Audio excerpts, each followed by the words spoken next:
Hello বন্ধুরা, দেখো আমি কোথায় চলে এসেছি। আমি এসেছি একদম প্রকৃতির মাঝে, একদম প্রকৃতির বুকে। আমি এখানে এসে খুবই ভালো লাগা অনুভব করতেছি। অনেকগুলো ভিডিও করেছি, কিন্তু এইখানে বসে থেকে আমি যতটা অনুভব করতেছি, সুন্দর একটা ফিলিংস অনুভব করতেছি, সেটা অন্য কোথাও পাই নাই। যেখানেই গেছি শুধু লোক, বিভিন্ন ছেলে মেয়ে, বড় মানুষ, ছোট মানুষ, সব কিছু মিলে একটা কি বলবো, সবাই শুধু তাকিয়ে থাকে।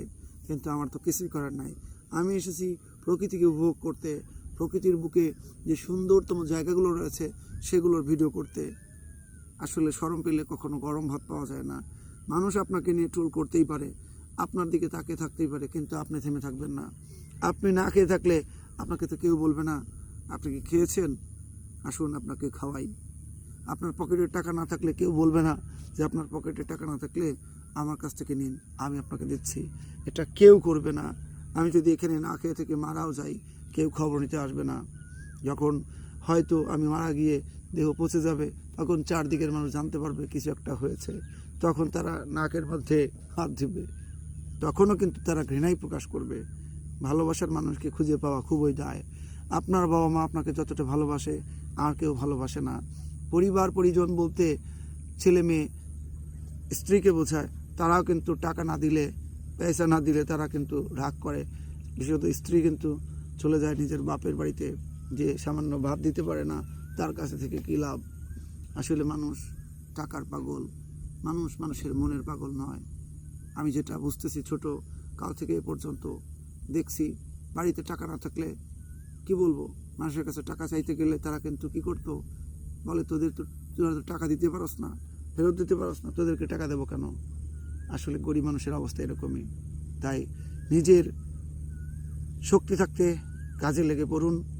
কে কি বলল সেটা আপনাকে ভাবার দরকার নাই। আপনি বাঁচলে বাপের নাম।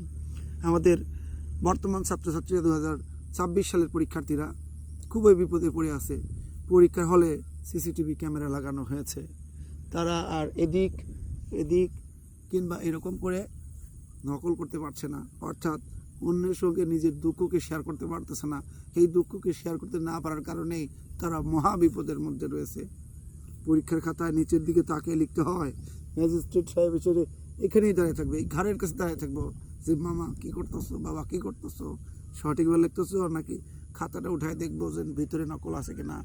প্রথমেই তো চেক করে নিয়েছে, গেটে ঢোকার সময় পকেটে মকেটে সব জায়গায় হাতিয়ে হাতিয়ে চেক করেছে যে তোমার কাছে কোনো মালপত্র আছে কিনা। হ্যাঁ, মালপত্র না থাকলে যাও, সমস্যা নাই। কিন্তু এই যে মনের মধ্যে সব সময় কিন্তু শক্তি রাখবে যে নিজের কর্ম মানুষকে সামনের দিকে এগিয়ে নিয়ে যায়, আর নিজের যে কুকর্ম রয়েছে সেটা মানুষকে পিছনের দিকে নিয়ে যায়। তাই কখনো মানুষের কথায় কান দিবে না, নিজের কাজগুলো করো, দেখবে তুমি এগিয়ে যাবে। আমার ইংলিশ উইথ আজিম ইউটিউব চ্যানেলটা চুরি করে নিয়েছে একজন, হ্যাক করেছে একজন, আমার কিছুই হবে না। যে এই কাজটা করেছে সেই ধরা খাবে জীবনে, সে আমাদের 93,000 সাবস্ক্রাইবারের ঘৃণার পাত্র হয়ে থাকবে। ইংলিশ উইথ আজিমের যে কি বলবো, আমি হয়তো ওনার, আমার কাছে ঘৃণার পাত্র হয়ে থাকবে ওই কুলাঙ্গার যে আমার ইউটিউব চ্যানেলটা চুরি করছে। আমাদের ছাত্র সেজে হয়তো আমাদের কোনো একজন বন্ধু সেজে এই কাজটা করেছে, কিন্তু সে ভালো থাকবে না, আল্লাহ তার বিচার করবে। আমি কত কষ্ট করে 5-6 বছর ধরে আমার ইউটিউব চ্যানেলটা শিক্ষার্থীদের জন্য দাঁড় করিয়েছি। আমি 2025 সালে আমার এনটিআরসির চাকরি হয়ে যেত, কিন্তু এনটিআরসি কর্তৃপক্ষ কি করলো, আমাদের যারা প্রিলি, রিটেন, ভাইভা সব কিছুতেই পাশ করলো, তারপরেও শুধুমাত্র 35+ বলে, বয়স 35+ বলে আমাদেরকে চাকরিতে আবেদন করতে দেয় নাই। কত বড় বেইমান এনটিআরসি এর কার্যকলাপ আমার হৃদয়টা ভেঙে দিয়েছে। খুবই খারাপ কাম করেছে আমাদের 400 জন ব্যক্তির সঙ্গে। আমরা তো কোনো প্রিলিতে ফেল করি নাই, রিটেনে ফেল করি নাই, ভাইভাতে ফেল করি নাই, আমাদের কাছে একটা সার্টিফিকেটও তোমরা দিছো বেটা। কেন আমাদেরকে তোমরা আবেদন করতে দাও নাই? বর্তমান সরকার তারা তো এখন নিজেদের বিষয় নিয়ে ব্যস্ত থাকবে, আমাদের মতো মানুষদেরকে নিয়ে তো তাদের কোনো দিন মাথা ব্যথা করবে না। তাহলে এমএ পাস করে কি করলাম, ইংলিশে এমএ পাস করে কি করলাম? যারা শিক্ষিত হচ্ছে তারাও তো আমাদের এই কথা শুনলে তারা জীবনে তো শিক্ষক পদে আসতে চাইবে না। শিক্ষকতা নাকি মহান পেশা, মানুষ শিক্ষকতাকে সম্মান করে, এনটিআরসির কর্তৃপক্ষ সম্মানই করে না। আমি এমএ পাস করলাম, সার্টিফিকেট পাইলাম, আমার সার্টিফিকেটের মূল্য দিলা না। এখন তুমি বলতেছো যে বয়স শেষ হয়ে গেছে। কিসের বয়স শেষ হয়ে গেছে? ডক্টর ইউনূসকে 85 বছর বয়সে দেশের দায়িত্ব দেওয়া হলো যে আসুন আপনি বিদেশ থেকে আসুন আমাদের দেশকে বাঁচান। আর আমি আজিম কি করলাম? দেশের তো কোনো ক্ষতি করি নাই কোনোদিন। আমি এই শিক্ষক হওয়ার জন্য ছোটোবেলা থেকে স্বপ্ন দেখেছি। আমার ছোটোবেলা থেকে স্বপ্ন যে আমি শিক্ষক হব, একজন আদর্শ শিক্ষক হব।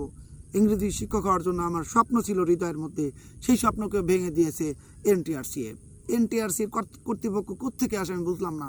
তারা কি বুঝে না তাদের মধ্যে মানবিকতা নাই? যে তোমরা দীর্ঘ 8 মাস ধরে ভাইবা নিলা, আমাদের ভাইবা ছিল তো স্কুল লেভেলের 2 থেকে 3 মাস, তাহলে আমার বয়স তো তখনও ছিল। তুমি কলেজ মাদ্রাসার ভাইবা নিলা, সব মিলে 8 মাস ধরে ভাইবা নিলা। এই দিক থেকে অনেক ক্যান্ডিডেটের বয়স শেষ হয়ে গেল। আমরা আবেদন করলাম 33 বয়সের দিকে, 33 সামথিং বয়সের দিকে আবেদন করলাম, আর আমাদেরকে তোমরা 35+ বানিয়ে দিলে। তোমরা কত বড় বেইমান! তোমরা জীবনে দেশের উন্নয়ন করবে না। তোমরা তো একটা নিয়োগ দিলেই তো 90 কোটি 100 কোটি টাকার মতো লাভ করো। তোমরা লাভ ছাড়া কিছু বুঝো না। তোমরা শিক্ষার নামে ব্যবসা করছো। সবাই ভালো থাকবেন, আমার জন্য দোয়া করবেন। আর আমাদের English with Azim YouTube channel যে চুরি করেছ, তুমি যদি এই ভিডিওটা দেখো আর যদি চ্যানেলটা ফিরে দাও তাহলে ভালো, আর যদি না দাও আল্লাহর কাছে তোমার জন্য অভিশাপ দিতেছি। আমি কোনোদিন অভিশাপ কাউকে দেই নাই যে আমার হৃদয়টা ভেঙে দিচ্ছ। এনটিআরসি আমাকে চাকরির ব্যবস্থা করে দেয় নাই। তুমি আমার মানে তৈরি করা একটা জিনিস তুমি কেড়ে নিয়েছো। কে তুমি জানি না। তুমি যদি ফেরত দিয়ে দাও তাহলে ভালো, আর যদি না দাও আল্লাহ তোমার বিচার করব। এই পৃথিবীতেই তোমার বিচার করব। পরপার তো দূরের কথা, এই পৃথিবীতেই তোমার বিচার করব। আমাদের 93,000 সাবস্ক্রাইবার আমাকে চেনে, ইংলিশ উইথ আজিম, আজিমকে চেনে, তোমাকে চেনে না বেটা। ভালো হয়ে যাও। আর আমার নতুন ইউটিউব চ্যানেল আজিম ইজি ইংলিশ, এই চ্যানেলের মাধ্যমে শিক্ষার্থীদের হেল্প করার চেষ্টা করছি। সবাই আমার জন্য দোয়া করবেন, আমি যেন আবারও শিক্ষার্থীদের মাঝে নিজেকে উপস্থাপন করতে পারি এবং আমার কাজের মাধ্যমে নিজেকে প্রমাণ করতে পারি যে আসলেই আমি একজন ভালো শিক্ষক।